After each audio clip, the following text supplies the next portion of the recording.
Become a sustaining member of the Commonwealth Club for just $10 a month. Join today.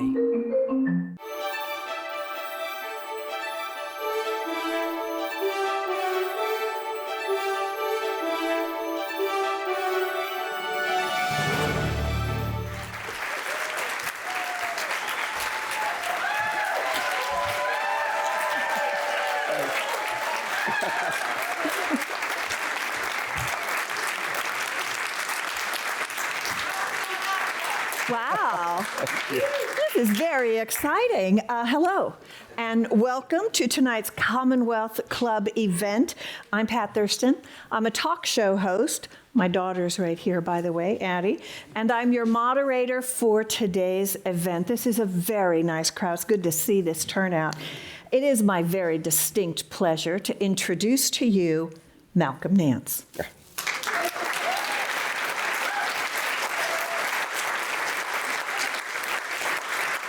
Yeah, I agree. Malcolm is the author of the new book, They Want to Kill Americans, The Malicious, Terrorists, and Deranged Ideology of the Trump Insurgency. Malcolm is also a national security and counterterrorism expert. He served 20 years in the United States Navy. He's a former senior chief petty officer specializing in naval cryptology. Most recently, he spent the last 4 months fighting in Ukraine as part of, yes.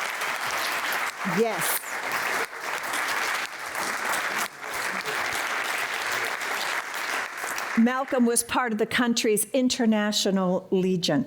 Malcolm, welcome back to the Commonwealth Club. Thank you very much.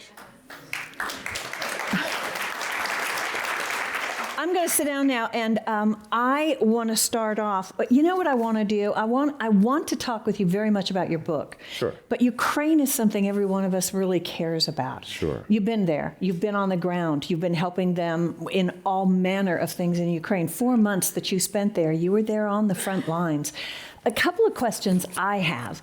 One is, at the beginning, when the Russians were amassing all this stuff, and our intelligence services were telling us they're preparing for an invasion. Mm-hmm. We knew what they were doing. We knew, the Ukrainians knew that they were planning an invasion. It always seemed as if the United States wanted to stop the invasion from happening, to truly help the Ukrainians, that would have been the place to do it. Could we have done that? Well, that depends on what you view the word stop as.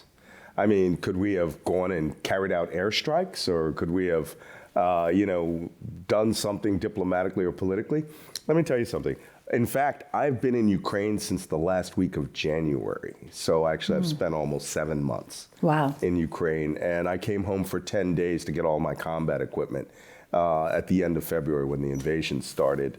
But I spent that month doing an analysis of the order of battle, where all the Russian forces were, how they were going to move. We went down all the major highways in Ukraine to see how would they actually invade? What would it look like when they flowed into the country? What villages, what crossroads, most importantly, which gas stations had liquor in them, right? Which turns out to be true, because the SOCAR gas stations are Azerbaijani run, and they have a wall of liquor that they sell, including 12-year Azeri cognac. You would know this. And displays of Jack Daniels and 6-packs of Coke. So we knew the Russians would take a long time at those. And whereas the WOG or the OKO gas stations didn't have as much alcohol. So that literally was part of our factoring. And we have video of the Russians looting a SOCAR. Stealing the money, pulling down all of the alcohol off the wall, hundreds of bottles of alcohol. So, all of these things go into the kind of intelligence analysis that I was doing. And I was reporting this on MSNBC at the time, even though I was not part of MSNBC's team on the ground in Ukraine. I was there as an independent national security analyst. But one of the things that I learned very quickly was it was becoming very apparent by the beginning of February that the United States had a copy of the battle plan. I was seeing things occur and things that the White House were saying that was very clear to me, anyone in the intelligence community, that we knew what they were doing. And this wasn't like we just intercepted that communication that day, or we were just some spy came in that morning. Excuse me. This was something we knew. And the White House was selectively releasing, we know you're going to do this, we know you have these troops here, we know you're going to come across this axis. And then we start seeing the Ukrainians do defensive activities in the precise, lines of attack that we expected, like up near Chernobyl nuclear power plant. Yes. Right, which is a radioactive wasteland. But the Ukrainians and the Americans knew they would come through it. Their vehicles could endure going through that radioactive area. And as we later found out, they didn't quite know what radiation was. I'm not joking. I mean, they had hundreds of people sickened by being in the hottest nuclear zone on the planet. Right. So, so as we watched all of this unfolding, it became pretty clear to me that the White House had a copy of the plan. How? And well, according to the New York Times reporting in February, they had a copy of the plan since early October. Where did they October, get it? November. Well, this is how intelligence works. And every once in a very great while, I did 20 years active duty, literally in some of the greatest secrets the United States have. And very rarely do you see what we call crown jewels intelligence. Just as soon as you look at it, you go, who did you buy? Right. Right? Sometimes, I remember one activity that I saw, it just was very clear to me. Someone took a forklift of gold bars and bought it into the room and went over to the back of their Mercedes and goes, I'm going to put this pallet of gold bars in your trunk and you're going to hand that envelope over to me because that's legit, right?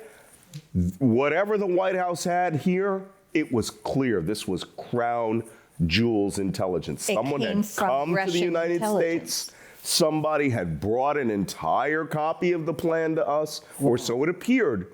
And the White House would later sort of confirm that they were dropping the intelligence that they knew. They went to the Chinese with a copy of the plan. They went to Zelensky.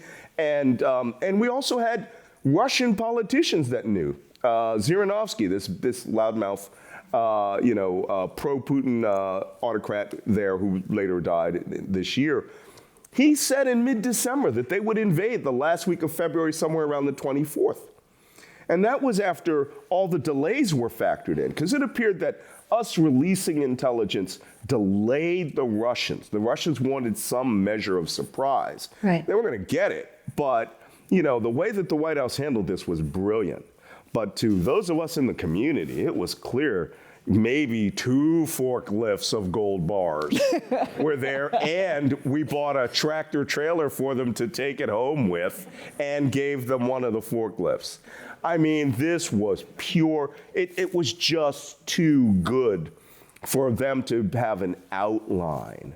And I had, in the pre-war, had gone to Donetsk and Luhansk with the commander of the Ukrainian Joint Task Force, General Sersky, who was commanding right at the battlefront that they've held since 2014. We were 70 meters, that's 210 feet away from the Russians.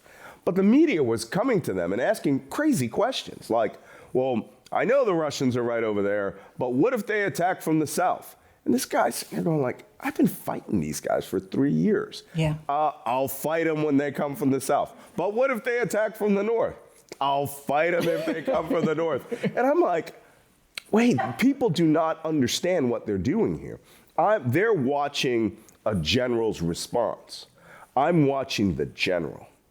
And I said this on MSNBC. I said, these guys are going to fight. I can tell by the look in this man's eye, right. He is ready to kick Russian ass and enjoy it. And, he's a very short guy. He's a thick guy, And the other commander, the commander of land warfare, was General Sersky. Guy's about 5'5". 5'5" inches of I cannot be defeated. No, really. And as I looked at them, I was like, whoa. I think there's something happening here in media that is not being factored. And I said this on one of the MSNBC shows about 3 or 4 days before the invasion. And they were like, well, you know, the invasion will be quick. Analysts were coming on, the invasion will be quick. They'll Right. lose rather fast. And I said, hey, let me tell you something. They were talking about the Ukrainians losing. Right, They the said the Ukrainians Ukrainians, he would be in there within 2 weeks, it would all be over. Right, the We entire take war would be Kyiv. over. Kyiv would be taken in 72 hours. And I kept thinking, this is why intelligence field collectors are the smart ones to listen to. We're on the ground. Right. And I've been in the city of Kyiv. It's the size of Chicago. It has a bigger population. It's 5 million people. And these 20-story Soviet apartment blocks that are 20 buildings deep. And I'm like, no one's ever taking this city. All right, there's little old ladies right now who are woefully heartbroken that they didn't get to throw their Molotov cocktails out the 18-story window on top of Russian tanks. If you go to the checkpoints in Kyiv right now, there are thousands upon thousands of Molotov cocktails in crates waiting for the reservists because they expected to be fighting hand in fist with the Russians. The Russians never got going anywhere near taking Kyiv except one ambush that the Ukrainians let them into the city and slaughtered them wholesale. And, I said the same thing in the pre-war. I go, they're going to lose this war. They don't have enough men to win this war. The Russians. Yes. And you still believe that the Ukrainians are going to win? Sure. Sorry. I have a sore throat He's from been talking too much. for days. And it gave me a Nonstop. cold. And I got to tell you, they're not going to win. Russia definitively, without any question, is going to lose this war. The question is, the only question is, what day are we going to have the victory over Russia parade? Right? Are we going to have to get in clean uniforms? So, I'm a member of the International Legion. I am with the forces that are fighting the Russians on the front line on the Eastern Front. And I can tell you right now, whatever combat power they have left, it's spent. They do not want to be carrying out any more operations. Well, the big threat that Putiput is always putting out there is that he's going to launch a nuke. And so it's supposed to make everybody back off. How can Ukraine defeat Mother Russia without Putin, his ego, would it be able to handle it without him launching a nuke? Yeah, well, you know what? I mean, that's like saying, you have fire insurance on your home, right? And you're constantly worried about an arsonist coming to your house. I mean, that could happen. Well, if the arsonist threatened me, Putin's threatening it. Yeah, but I used to say this when I did, counterterrorism. Is ISIS going to be my travel agent? Right? Am I going to allow them to determine whether I fly to Milan or not? Exactly. The same thing with Vladimir Putin. Right. If Vladimir Putin, let me tell you something. I worked in a National Nuclear Command Post for a short period of time. I have watched the machination of how nuclear weapons are authorized and released and watched how Russia does it. We're going to have a big, long chain of intelligence indicators. Yeah. Right down to a guy who's sleeping in, Vladivostok, where they think they're going to secret out one nuke, right? That the United States isn't watching, and there's going to be a phone call at NSA, and that guy's going to be like, what do you want? And he's going to go, you're going to open up special locker number 735. And he's going to go, what? And they're going to go, yeah, you're going to open up, and then vehicles are going to move, and our satellites are going to see it. And before they ever open that locker, there's going to be a critical report going to the commander-in-chief. We're going to wake Joe Biden up at 3 in the morning, and we're going to say, Vladivostok Nuclear Weapons Storage Handling Facility is taking out a 5-kiloton nuclear weapon, and there is a special train which appears to be routed to the eastern part of the country. And they're going to say, well, what does that mean? And it means they are taking out a 5-kiloton nuke to carry out a tactical nuclear strike. They won't even have that thing loaded before the United States is on the phone calling Vladimir Putin going, don't do it. We will be forced to destroy your Air Force. We will be forced to intervene militarily with NATO. We will be forced to invade Belarus. We will be forced to change the entire balance of Eastern Europe. Don't think about it. And when you intervene like that, that's where you're going to get your factor of, are we dealing with a madman or not? Right. So, I mean, Vladimir Putin may be thinking, if I nuke Kyiv, it will have all the fallout and the fallout pattern of Chernobyl, right? It'll go through Belarus, it'll go up through Kaliningrad and, parts of Poland and then into Sweden, and that's not my problem.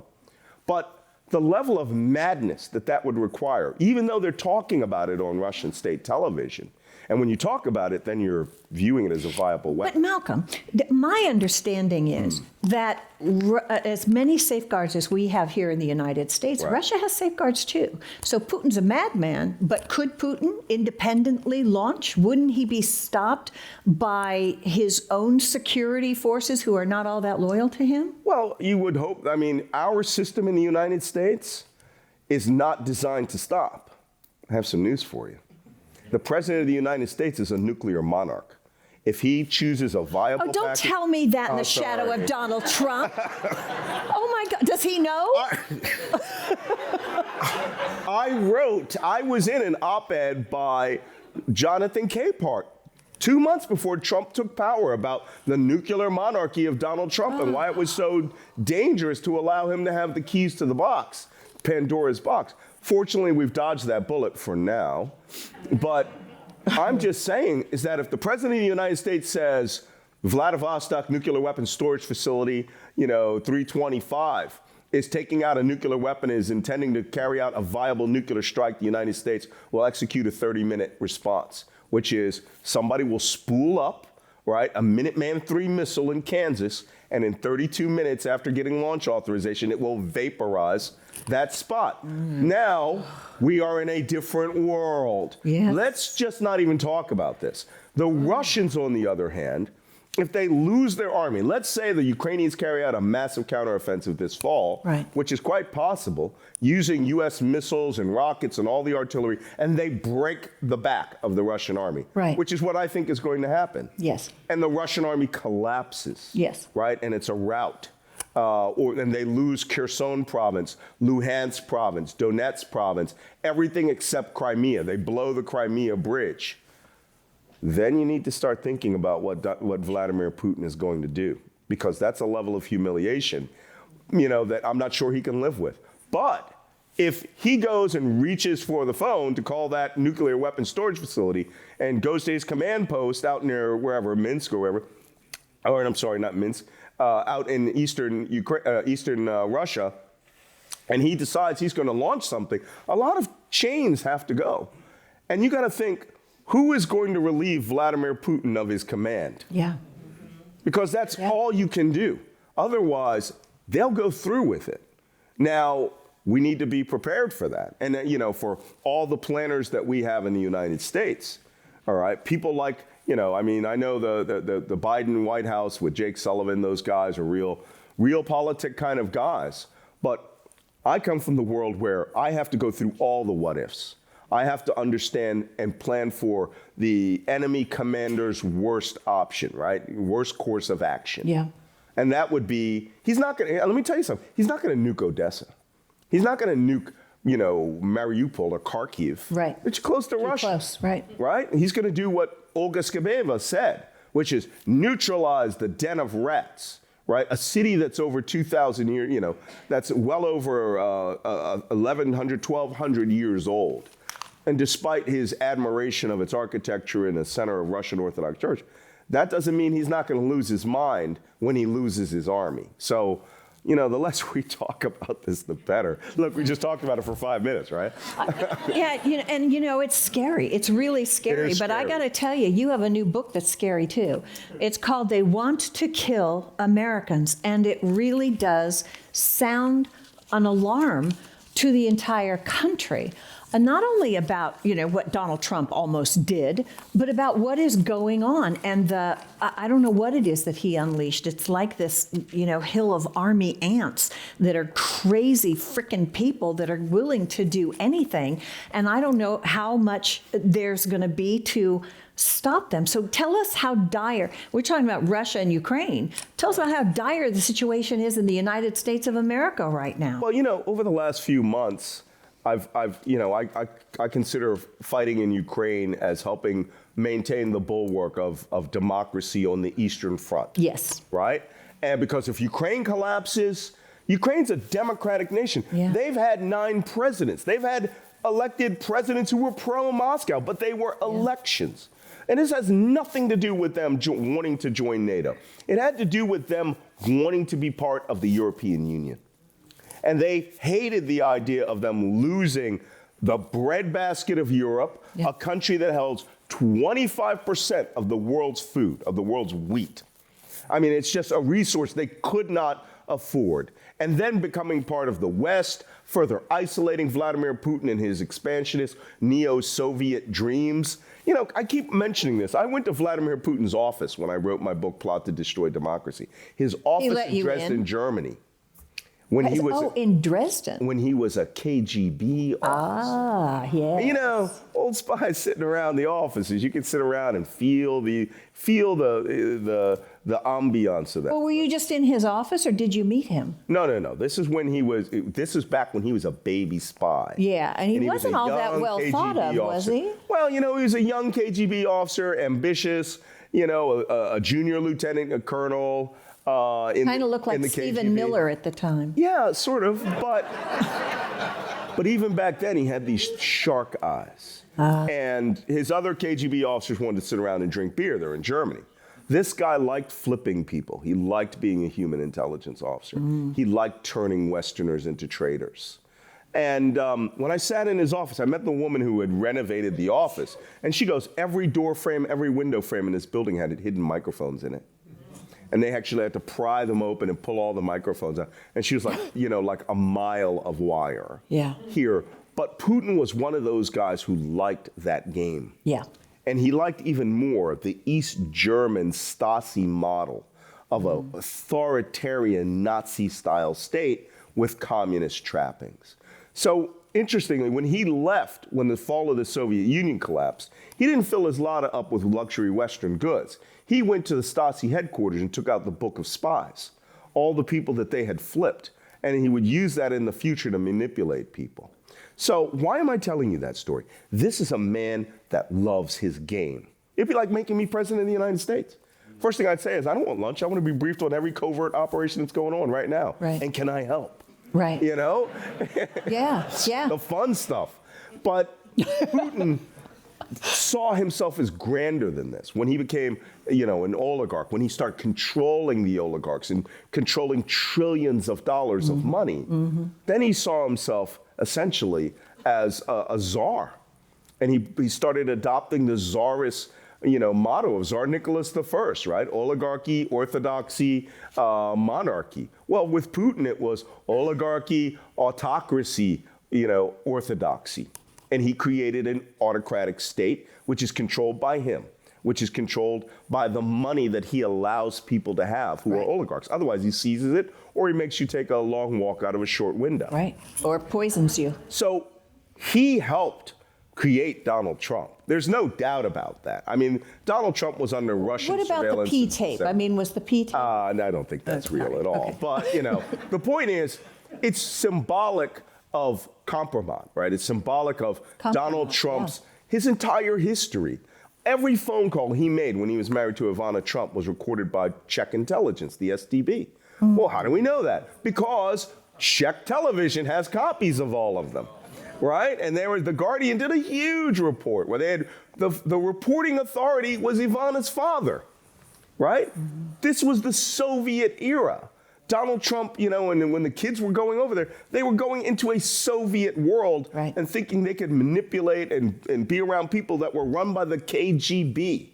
So when Vladimir Putin heard Donald Trump wanted to become president, I know what he did. First thing he said was, hey, go to the archives, pull everything about Donald Trump. And what he was probably surprised about was that they bought in a wheelbarrow full of surveillance, collection, and all of these things, and analyses about him. So Donald Trump is merely an avatar for the hatred that all of his followers have for diversity and equality and in equal and human rights and having to tolerate LGBT people and women in their uteruses, right? Right. All right. Donald Trump, as an avatar, also understood that you have to motivate them, you have to keep them happy, and then from time to time you have to unleash them. Just as the Russians unleashed him by giving him assistance to take down Hillary Clinton, From that point onward, it was autonomous. The Russians had nothing to do with it. It was all Americans who loved the nasty, mean, hateful, spiteful things he had to say about other Americans. But the way he would say it was as if he was America and they were Americans, and the other 65% of the country had nothing to do with their world. And this is how how can I put it? They've created a false reality. They're very much like ISIS in this respect, the Islamic State. ISIS created a false narrative that they were the only legitimate Muslims in the world. And the other 1.6 billion Muslims, well, they could be executed at will. Yeah, if same they thing didn't with Donald join. Trump, that his followers were the only true Americans. Yeah, and this is what they say. They say it, right? We are the patriots, right? And that's why they hate us. They hate us just because we exist and that we're not supporters of Donald Trump because we're not one of them, so they hate us? Yeah, pretty They're much. willing to kill us? Well, some of them are willing to kill. Some of them are willing to kill But- us. Many of them are waiting for the opportunity when they get, this is where we talk about QAnon ideology, that Right. crazy group that believes all liberals are evil, Right. that Hillary Clinton and all the liberal leadership are kidnapping children and drinking their blood in order to get a chemical called adrenochrome, which is only secreted when a child is terrified before death, which, by the way, is don't laugh. It's the actual theme of the movie Monsters, Inc. Right? And the monster scare a child, and the child gets scared, and it powers the monster universe. Some moron worked all of this into this crazy ideology, but made Donald Trump the hero, where he's saving all of the kidnapped children around the world from pedophiles that are liberals. There are as many as 20 million Americans that believe this ideology. Many of them are armed. Many of them thought January 6th was the day of the storm, which was QAnon belief that they were going to mass murder all liberals in America. They don't believe me. Believe them. They'll tell you right out there. Now, to us, it sounds ludicrous. To an armed person, there was a QAnon murder where a father went to Baja California and murdered his 2 children. Yes. There was another one where a woman murdered her child. I remember in the run-up to the election, there was a woman who was interviewed, and I think it was with Time magazine, and she said, the way that liberals are today, I would rather kill my children Yes. than allow them to live in a liberal America. This is a deranged pathology. This is a corruption of the mind where common decency, what they call, political correctness, being kind to people, being sympathetic to people, showing empathy, Being diverse. being equal, is now a hated symbol to them. But Malcolm, you talk about 20 million Americans who Oh, that's followed. just QAnon. Don't forget, 71 million Americans voted for Donald Trump. But there are Republicans who don't necessarily believe that all non-Trumpists are evil. They're just Republicans, and so they feel like they have to pull the lever for the Republicans.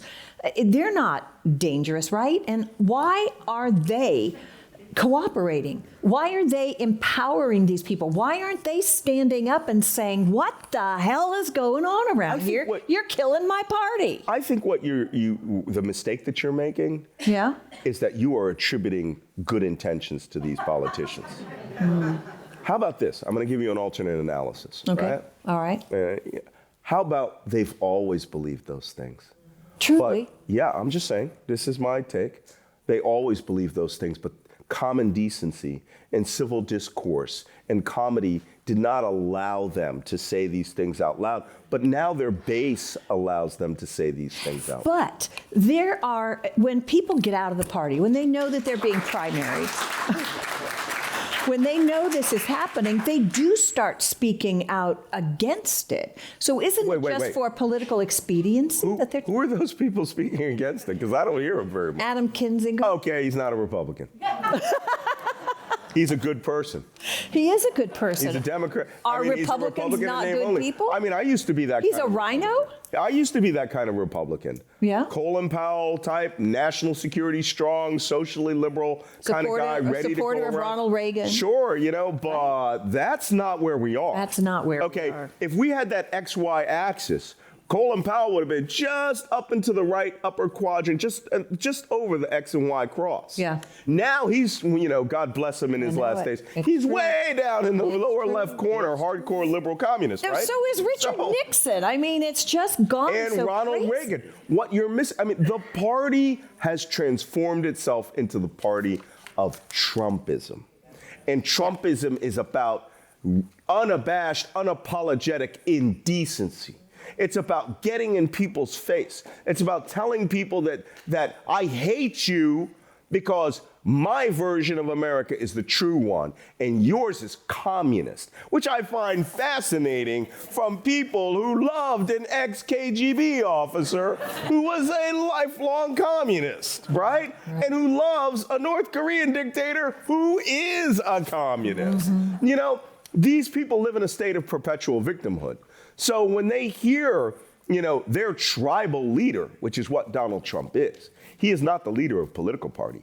He's the leader of a tribe, the white tribe that believes only they deserve America, only they should get the benefits of America, and that everyone else is a moocher, a liar, a cheat, a dirty immigrant, a black person who's lazy, a Hispanic person who's come across the border illegally. A person with a uterus. A person with a uterus. Right, you're a walking crime right there, okay? Contemplating crimes every time you have sex.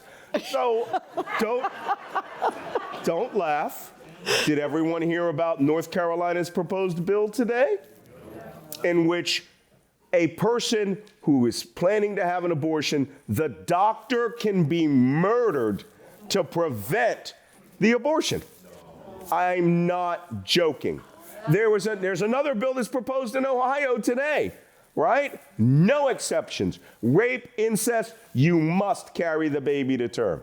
So all you female criminals out there, right, we know what you're thinking. You're thinking, wow, I didn't think The Handmaid's Tale was a documentary. It is.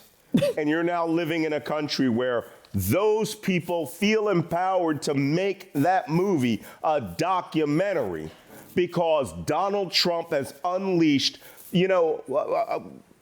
Abraham Lincoln said that we have to look for the better angels, right? Our better angels. Yeah. This man, it's almost like he cut a deal with Satan to look for our worst demons. Yeah. And then empowered people to say, well, remember what he was saying? Knock him out. Back in the old days, we would beat him. Policemen, give him an extra hit when you put him in the car. This is the worst anybody in this country has done outside of putting on a white robe and setting fire to a cross. Right? Now they all have AR-15s and they feel empowered to march and threaten you implicitly with their Second Amendment rights, which, by the way, their weapons have more rights than women.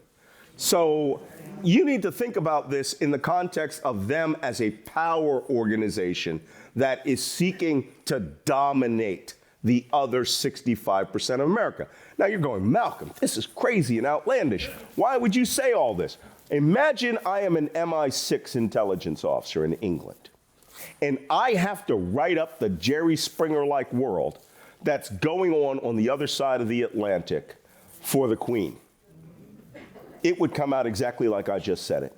And they would have all the examples that I just gave you there. Plus more. And they would say, yeah, we have troubles in England. Right. But we do not have, as many as 70 million armed Americans, who are 20 million who are espousing that all liberals should be mass murdered in this country. We just want a decent cup of tea. All right? And trust me, that is the highest priority in England. So I worked at, I've been around. So if that analysis is being done in London, it's being done in Paris, it's being done in Europe, and they look at us with askance, what is happening to the United States? All these mass shootings of these young white men, those are templates. those all have the same characteristics of the anti-immigrant mass murderer Anders Behring Breivik in Norway. Right. When he killed 68 people, as many as 60 children under the age of 16. And when he said in his trial, why did you do it? And he said, they've corrupted us with immigrants here. They've spoiled the white purity. I wanted to eliminate the next generation of liberal children. Next, the Christchurch shooter copies his manifesto, live streams his mass murders of Muslims. The shooter in Quebec, the shooters, the shooter in Uvalde, the shooter in El Paso, the shooter in Pittsburgh. They all copy Anders Behring Breivik's manifesto. It's not because they like Anders Behring Breivik. What you're looking at is part of the insurgency I predicted on November 6th on Bill Maher's show. They aren't individual little points of crazy. They are an ideology coming up and manifesting itself through mass murder. Now, what happens when a governor or a state has an election and they've just decided liberals will not, progressives or Democrats will not take power, and they occupy the state house, and instead of calling out the National Guard, the governor sides with them. Right. Which And is then a very distinct possibility. It's a possibility in the upcoming presidential election in 2020. Sure, but then the president of the United States tries to nationalize the National Guard, and the state governor's National Guard general says, I follow the commander-in-chief, who's the governor, not you. Right. And I violate all federalist, all nationalist, nationalism statutes that are in the Department of Defense. Now what do you have? What are you going to deploy the regular army? Yeah. You might have to. We may find ourselves not in a constitutional crisis, in an armed rebellion. In an existential crisis. And it would be an existential crisis. Look, I'm sorry, this November's an existential crisis. We lose this election in November, it's done. And I'm not going to sugarcoat it. I'm not here to make you glad hand or happy, and I'm not here as a Democrat to tell you that. I'm here as an intelligence professional to tell you what I talk with my peers overseas.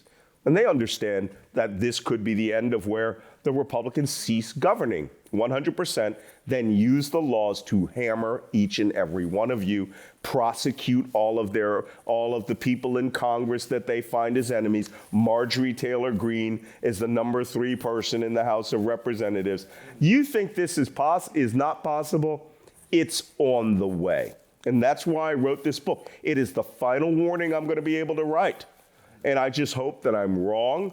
Unfortunately, I'm never wrong. Malcolm, you're never wrong about what's coming. You're never wrong about the warnings. Can you tell us how we're going to stop it? Well, that's up to you now, isn't it?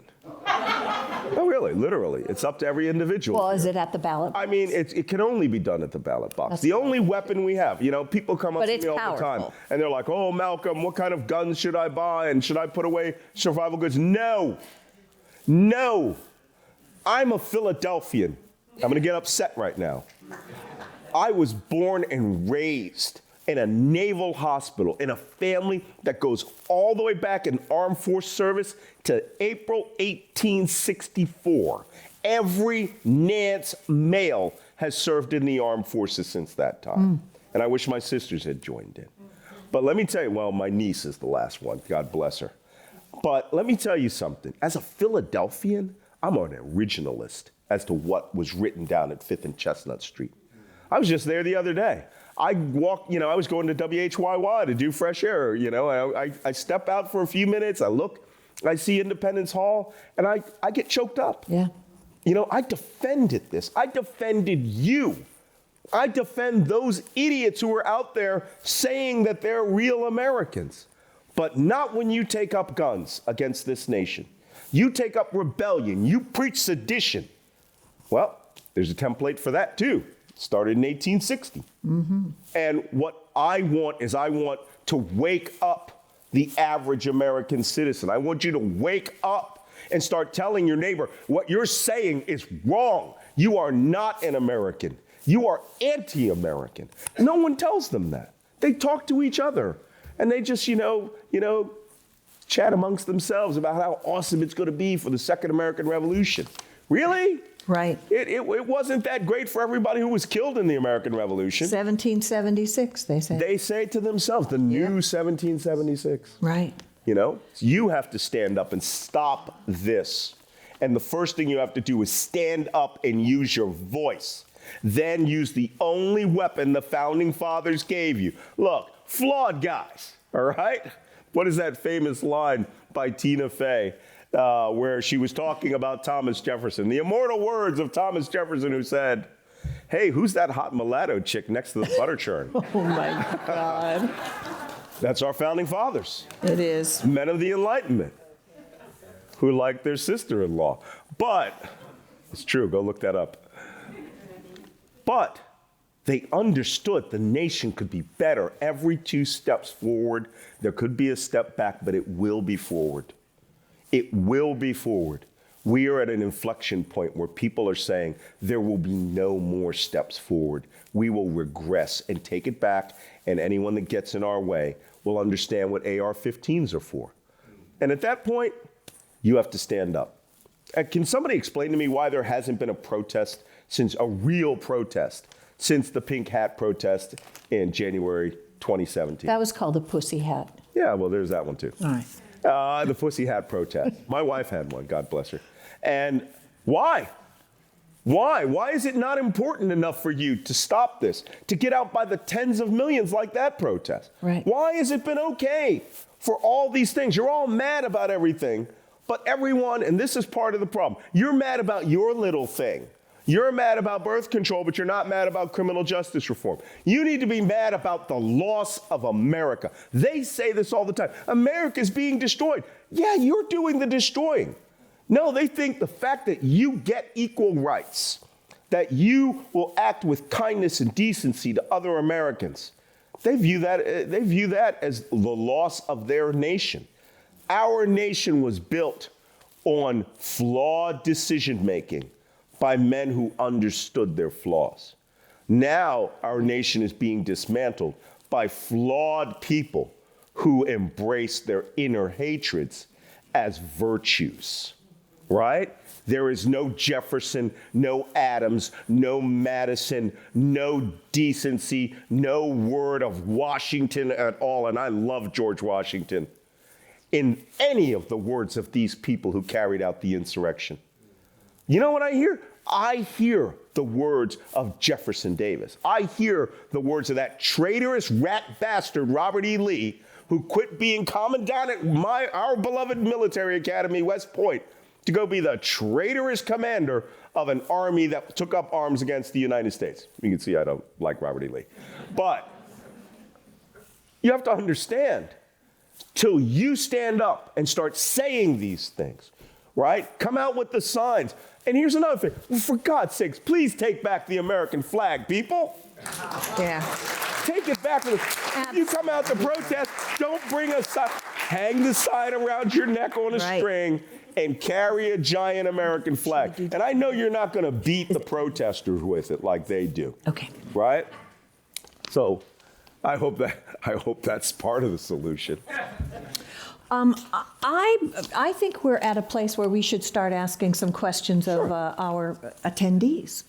So I just got a whole nother batch, so let me just kind of pull some of these. One of them says, has World War III started? No. Next. When? Believe me, there's no World War III going on. Ukraine is not World War III. There's not an exchange of atomic weapons. No, what we're having is we have a country that has invaded its neighbor through sheer, raw aggression, and the world is pushing back against it. But the world hasn't intervened. Drop a nuke, and you're going to see every country in Europe invade Eastern Europe. And we'll have to, 1, to rescue the survivors of that. Right. 2, we're going to have to involve ourselves in regime change. Yep. And that doesn't mean we're going to go over to Moscow. No. The people in Moscow are going to have to figure out whether they want radiation all over their country, right? Because you know that radiation doesn't just go to Belarus. The wind blows it around the world, and you're having it in your milk the next day, right? So they have to understand that Vladimir Putin losing his mind and nuking Kyiv or nuking God forbid, Kharkiv, which would be 25 kilometers from the Russian border, be like nuking yourself, is madness.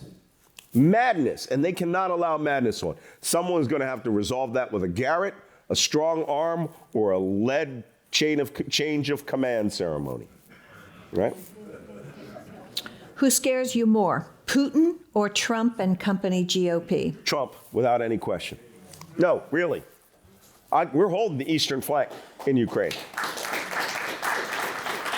Ukraine will survive this. It'll be damaged. It'll take $1 trillion of reconstruction. We will break the Russian army. We're already happening, and I'm enjoying this part of the game. Okay? But on the other hand, American democracy collapsing. Every time I look over my shoulders, 3 a.m, I start looking at the tweets from the previous night in the United States, and I go, what the hell is going on back there? Yeah. You know? And then I get an air raid and I get deflected. So, no, really. But that experience, exactly what the average American is experiencing. They see something in the news, they hear a little snippet in the news, and then the kid breaks the cookie jar, or the cat, is trying to get out of the house, and they stop paying attention to it. Our job is to make 20% more people that voted in 2018 pay attention and vote in 2022. Yeah. Right? Right. And then you won't have this problem. We overwhelmingly outnumber Absolutely. Conservatives and pro-Trump people. Overwhelmingly. But, and don't do this little trick people bring to me and they go, well, what if they get violent? Well, what if? You're going to find out something. I went through SWAT officer school when I was in the Navy. And you're going to find out why we fund SWAT teams. Because let me tell you, the most jealous people on this planet in terms of law and order is police officers. Yeah, granted, every once in a while they get out of control. But you know what they don't want? You know what they won't allow? Armed gunmen to start shooting their neighbors willy-nilly up and down the streets. All right? Malcolm, they participated in January 6th. Members of the No, military. Some of them did. Yeah, some here in the Bay Area. 20% of the people who participated in January 6th were veterans or military. 20%, that's 20%, a lot. 1 in 5. Yeah, it was a lot. But they weren't active duty. There were some active duty. They've all been court-martialed. Good. The cops who were there from Northern Virginia, fired. DEA officer came out, flagged his badge, had his firearm, fired. Right? They're all getting convicted of these things. The problem is we're being quiet about their convictions. We need to go out and say, criminal cop convicted of insurrection and sedition, right? As opposed to, even if he gets 14 days for a misdemeanor. A lot of these people don't realize they're getting convicted of felonies and they can never own a firearm again. If you explain that to them, a lot of this will go away. So next question. Talk about your impression of the January 6th Select Committee. I don't think you're all that impressed. In some ways, yes, I am. I mean, what they are is they are documenting for the record what happened. The problem is not the committee. Everything that they've written, an enormous amount of what they're finding now, I discovered a year ago. And the book was finished a year ago. And it's great that we're all coming to the same page. We reach the same conclusions. It's just that my analysis goes out the next generation and starts telling you, well, you had this one incident. What's the next one going to look like? Yeah. Are they going to start using computerized, drones to drop bombs on our neighbors, or to, on the next Thanksgiving Day parade, or the next inaugural event, and start assassinating, liberal politicians as they meet for Yom Kippur prayer or something along that line? I have no idea, but I do know this: until people are publicly held to account and scorned, right, as traitors to this nation. Well, hold it. Treason is a technical term in which you have to betray the country to a third-party foreign power in a time of war. Okay, rat bastard seditionists. There you go. How's that? There you go. Was Ivana Trump killed? No. Next. Look, she wouldn't get a hip replacement, and she went to the top of stairs. Shoot, I could have fallen down those stairs. How did the FBI/CIA Defense Department handle Homeland Security all miss the warnings about January 6th? Well, they didn't. In fact, the one place that really had great warnings was the FBI field office in Norfolk, Virginia. Here is the thing. Right, I read about that. Here is the thing that you read about it in my book. It's true. Here is the thing about January 6th. The attackers and the insurrectionists were all camouflaged. They were camouflaged and closed on their enemies and couldn't be seen because they had white skin. And the cops are like, it's just white Trump voters. Yeah, a bunch of loudmouth Walmart shoppers, right? Right. Yeah, until the first spear went into their face, until the first bear spray was sprayed across the entire line. But the problem is that belief that those people would do nothing, would be benign, allowed them to close upon their enemies and smash their lines. In the military, you got to have a jungle for that, to carry out an ambush of that level of intensity. Right. Right? You have to have some form of massive camouflage. Well, they had the camouflage of white people won't do anything. Well, now we need to dispel ourselves of that myth, okay? We can tell you right now, when I talk to cops and I train cops, here's what I get all the time. Malcolm, am I going to go to guns? Are we going to have a gun battle with ISIS or Al-Qaeda? No. Al-Qaeda members were pulled over 2 times before 9/11. And you know what they did? They took their tickets. They said, thank you, officer, and thought, you will be hearing from me later. Right? They tell you, they don't have to come to go to guns with you. I always say this to these state troopers and SWAT cops. If you're going to go to guns, if you're going to have a draw down, boom, boom, boom, expend all of your magazines gun battle, it's going to be done with a sovereign citizen. One of these people that believe that there is no authority in the land except the county sheriff. And we actually have this crazy group called the Constitutional Sheriff Movement, who believe that they're the only authority in their land. Yeah. Right? And there is no federal government. There is no state government. These people go straight to the guns. And every time I talk to the cops, they go, oh, yeah, we had that training. Yeah, they have crazy things, going on. You always see the bumper stickers, Timothy McVeigh, no license plate, right? Or license plates that are handmade. Right. They're in the book. There are a force that you need to understand exists out there and are armed. Another group that's armed are the militias, who you also talk about. They're joining forces because they've been a little different from one another. They call themselves different things, but they're joining forces now.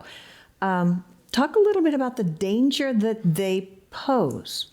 Now, I'm going to touch on the militias because the militias, as far as I'm concerned, are no longer the biggest problem. What I call collectively the TITUS, T-I-T-U-S, the Trump insurgency in the United States. All right, this is how we do it in the intelligence community world. We just lump you all together into a happy little title. But we do that so that you know who we're talking about specifically. It's that political wing, right?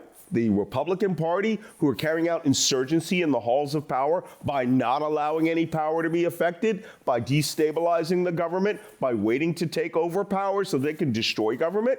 Then you have the militias, the Proud Boys, the 3% militia, the Oath Keepers, the Boogaloo Boys, the Patriot Front, right. All of these disparate groups that up until Charlottesville had never even coordinated together, never cooperated together. And then in Charlottesville, they came together along with neo-Confederates, Civil War rejectionists, small state militias. But by 2020, the summer of George Floyd, for every one of them, there were about 10 average Trump voting Americans who just went and got their guns, got their camouflage uniforms, and started turning out as a third wing, unorganized or lightly organized according to shooting clubs, or just hearing about where you could get together with the people who were going to defend neighborhoods. Good example, Kyle Rittenhouse. Kyle Rittenhouse didn't belong to a group. No.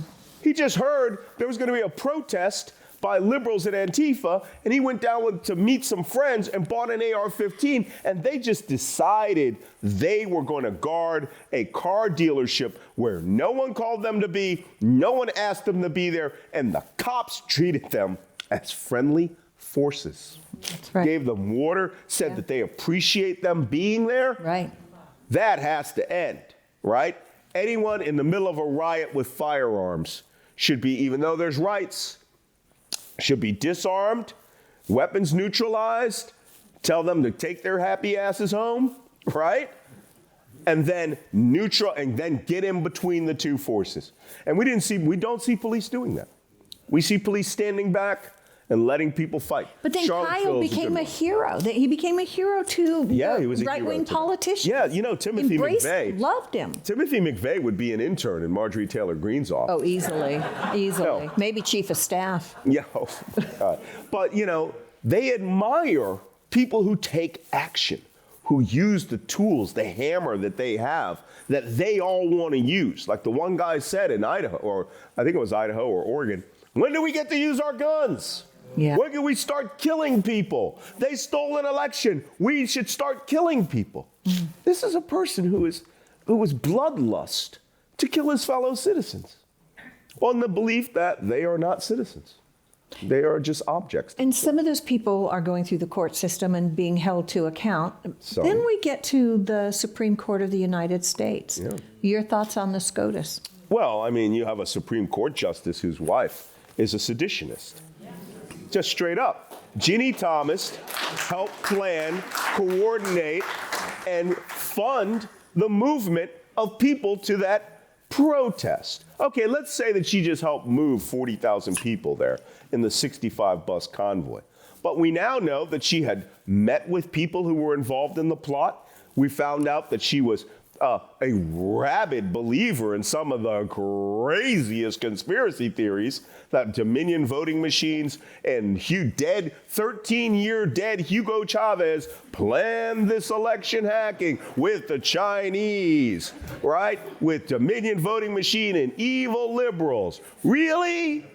Really? We could barely plan lunch in this country together.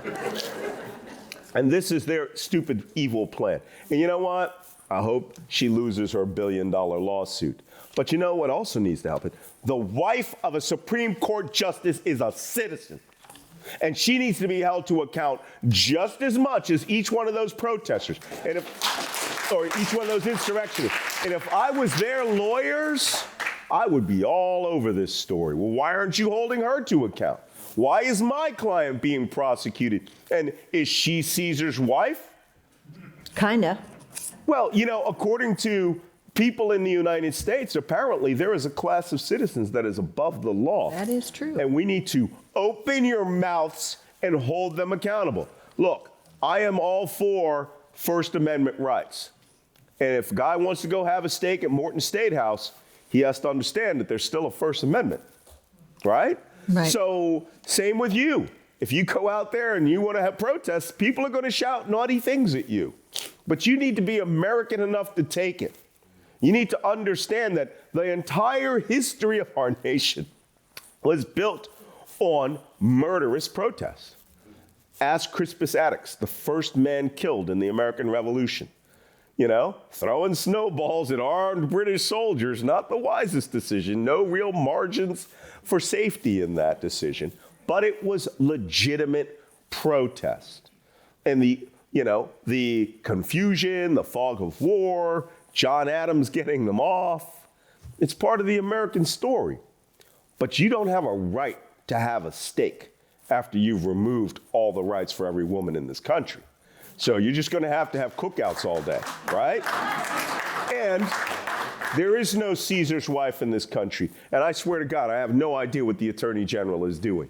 Because apparently he feels, he must feel that, there are people here who should be treated with a higher level of respect and dignity than the others. No. You break into the Capitol, you get treated the same way if you're a Supreme Court justice, wife that plotted sedition against this nation. Handcuffs, back of a police car. If you're Peter Navarro, then you're going to have to cry in a D.C. jail until your lawyer gets you out. But when the evidence materializes. And until then, you're innocent. But don't think that's going to safeguard you forever. Someone eventually is going to call you out, or someone's going to write a book and tell us the truth. Well, there's the big cheese, orange as he is, Donald Trump. And, you know, he right now, he has stated, at least it's been reported, that he stated that he is going to announce his candidacy and announce it early, I mean, probably before the midterms happen, in order to avoid prosecution, because he knows the Justice Department, the Office of Legal Counsel, wrote that memo that said the President of the United States can't be indicted or some such nonsense. And so Donald Trump is taking that to mean that there will be political considerations coming out of the Justice Department that will protect him if he is a candidate from being indicted. Will it work? Is Merrick Garland that big a wuss? Well, I don't. You know what? Not a lawyer. And let me tell you something about lawyers. I have been in an MSNBC green room when 3 lawyers come together from opposite sides of the spectrum. Oh, fun. And they all behave exactly the same. Anybody here a lawyer? Yeah. First question you ask, who have you worked for? Who did you clerk for? Where'd you go to school? Which law school were you in? Which class were you in? It becomes quite chummy. All right? It's like getting 3 generals together, right? And they all went to West Point. Which class were you? I couldn't believe the comity that they were all showing each other. And I was like, you should knock that one on his ass. Because that guy called, Barack Obama a traitor to the nation. Right. And it's just like, no, we all in law firms together. We might want jobs with them someday. Right?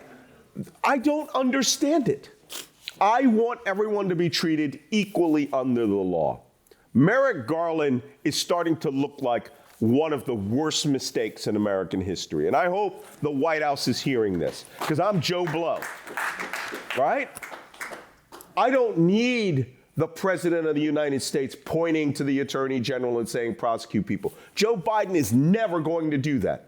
Nor should he. No, he shouldn't. It's indecent. It's not his job. It's what Donald Trump would do. It's what Donald Trump would do. But I need the Attorney General to say, oh my God, American democracy was under physical attack. If Donald Trump had had his way, the line of secession might have been neutralized or killed that night. The Vice President of the United States, the Speaker of the House of Representatives, the President of the Senate pro tem. Yep. Would have left Donald Trump as the sole person in the line of secession alive or incapacitated. Now, just think about that. If they had all been injured to the point where they couldn't do their jobs, only Donald Trump would have existed. Because he doesn't have to appoint a vice president right away. No one's going to be holding a vote after they're incapacitated, since you just took hostage the entire building, to get a new Speaker of the Senate and a new Speaker of the House. No one. Donald Trump would have been the sole lawful legal authority in America that night had the plot been carried out, had murder cells infiltrated that group and had caught Nancy Pelosi or had caught Mike Pence. And I'll tell you what would have happened if they had gotten near Mike Pence. The Secret Service would have pulled out all their little MP7 submachine guns. And as soon as they saw imminent, dangerous, lethal threat, they would have massacred their way through them, because that's their protocol. And I prayed to God that's their protocol, because the Vice President of the United States was held in an in extremis situation where he was trapped in the Capitol, and the President of the United States did nothing. Not only did nothing, he watched it on TV to see if he would be carried out or if he was going to carry out his plan to overthrow America's government. This must be taken down. This must be investigated ruthlessly, and the American people need to be educated in simple terms, right? Armed sedition. President foiled plot, or, President encouraged coup d'etat. And they go, the average person will go, oh, really? Coup d'etat? When did that happen? Because I was playing Candy Crush. because that's the attention span of the American citizen. So if you don't expel it outright, if you say January 6th Commission looks hard into Donald Trump's decisions, which were unprecedented, no one's going to hear that story. That's why our media gets away. That's why the right wing gets away with murder, because they compress it down into cute little words.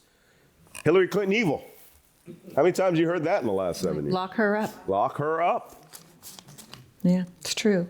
Which brings us, there are several people who ask essentially the same question. What's that? And the question is the media.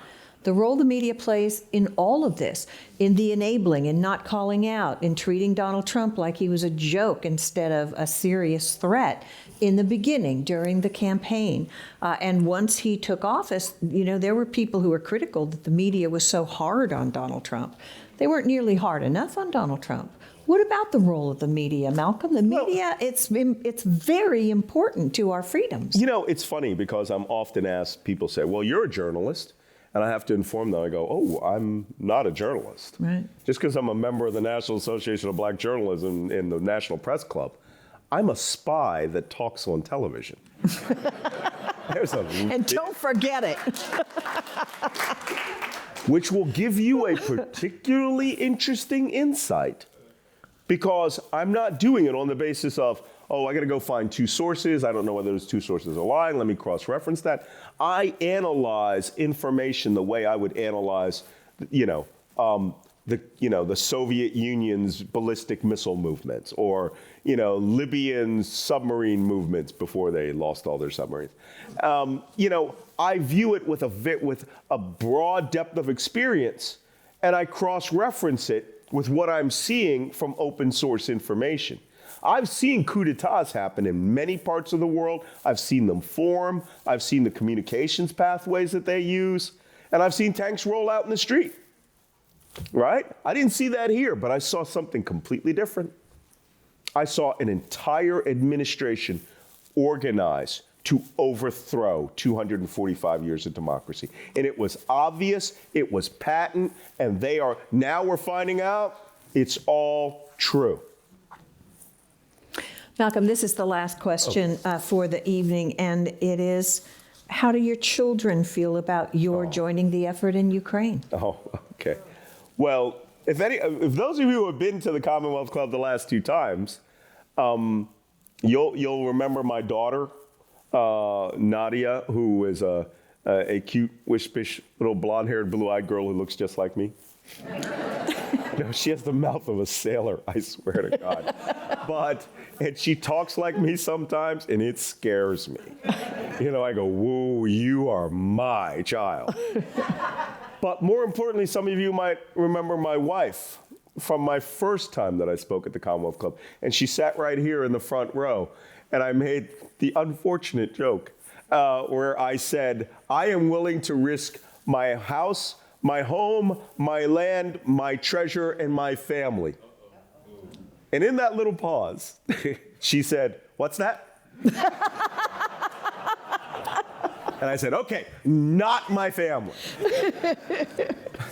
And the next time I spoke, when we were at the Marine Corps Club, the host kindly reminded me of that, and my late wife, who passed from ovarian cancer the next year. And I said, when I come to the Commonwealth Club and I look at this, there's an empty space where she would be sitting right now. I really feel kinship based on those words. Mm-hmm. And when I talk about my family, look, my daughter does not like the idea I'm in Ukraine. But, she's like, well, you do have 10 years of tactical military equipment from contracts in Libya and Syria. Why don't you ship all that over? And I did. I shipped, dozens of pieces of equipment, body armor, just tens of thousands of dollars worth of gear that was left over from wars. And, when I finally said, hey, I can't live with myself if I don't go help my friends. I can't live with myself if I don't contribute in this effort. And, another thing that people ask me is, they go, well, what does your wife think about that? And I said, my wife is in my ear all the time. All of us, any one of us who's a widow or a widower knows what I'm talking about. They are always talking to us. They never stop talking. Right? They're always giving us advice. Half the time it's us remembering advice. The other half of the time, they are talking to us. And I said this when I was on the battlefront and I was being bombarded one day, and we were in a vehicle and we were moving and mortars were exploding all around us. And, I thought to myself, if Maryse were here, if she ever manifests herself and goes, Malcolm, it's time to go home, I would say, all right, taking off my body armor, taking off my helmet, time to go home, right? You always pay attention to the warnings from the other side, okay? My wife hasn't said a word. My wife understands that there is great, grievous suffering in Ukraine. A friend of mine, Michael D'Antuono, is a great artist. He has this website, artandresponse.com. And he did a painting for me as two Ukrainian Orthodox saints. And one is a woman named Alina, who was the first woman killed in combat. And she sits there in her uniform with her AK-47 and the golden, he literally gilded this painting. And she was a mother of 5. Her husband soon died in combat after her. But she was a member of the Ukrainian army. And next to her in her arms is Paulina, this young girl. They only know her as Paulina. She was killed in Mariupol with her mother, her father, and her brother, slaughtered at a checkpoint, just trying to get out of the city, And they found this photograph of her. She's cute as you could possibly imagine. And I challenge all of you, all right, to do what I do. Find somewhere. You're going to see something horrible from Ukraine. For me, it was this little boy that was being pulled out of the wreckage of the Mariupol Drama Theater. And that building had 1,000 people in it. Only 300 survived, 700 dead. And they were pulling him out and putting him into the arms of the rescuers. And you can see he's dead. He's whole, but he's dead. His body is lifeless. And they hand him over to these 2 women paramedics. And they have to go through the motions of trying to resuscitate him. They do the sternum rub and they start trying to rescue breathe for the child. And one of them starts crying. And you just think, she has to do this. She has hundreds of more dead people in this building. People must be held to account for this. These children cannot die, and I will not stand and sit on MSNBC and point to a map and say, well, the Russians attacked this city today.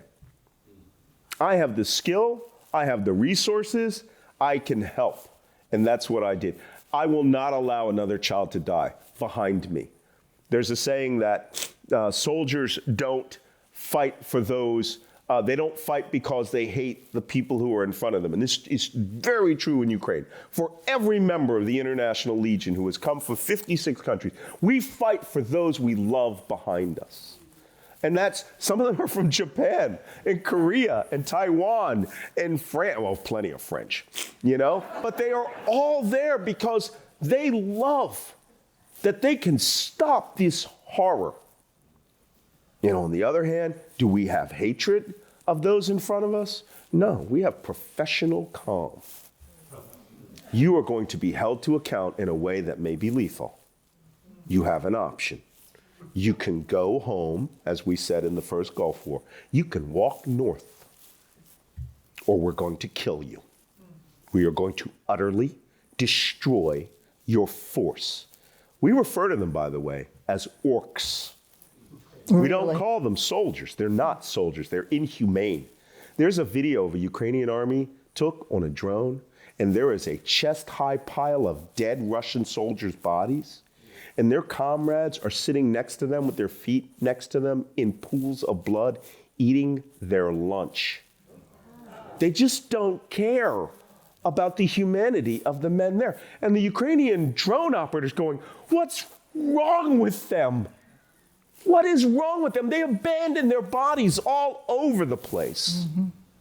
They have no humanity. And if they do, then we don't know where they've lost it.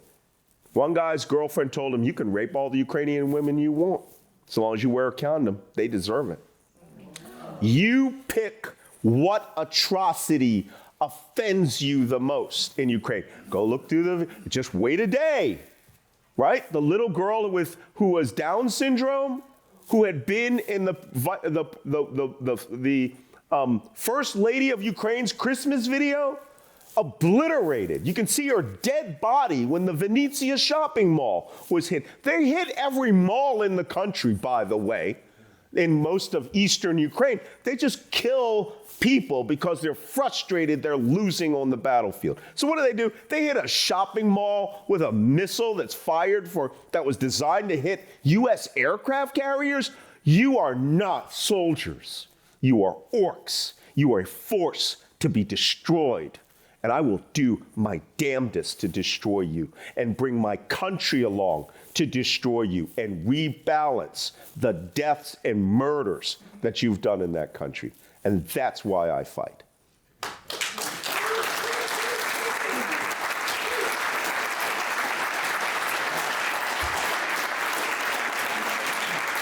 Malcolm Nance. Malcolm, I cannot tell you how honored I am to participate in this with you. Our thanks to you. Malcolm's book, of course, is They Want to Kill Americans.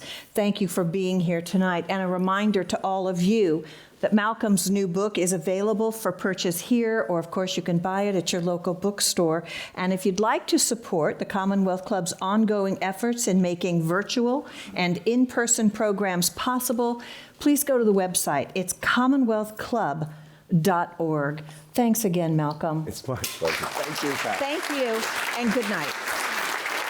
Thank you very much. That was great. You're an incredible person. Incredible.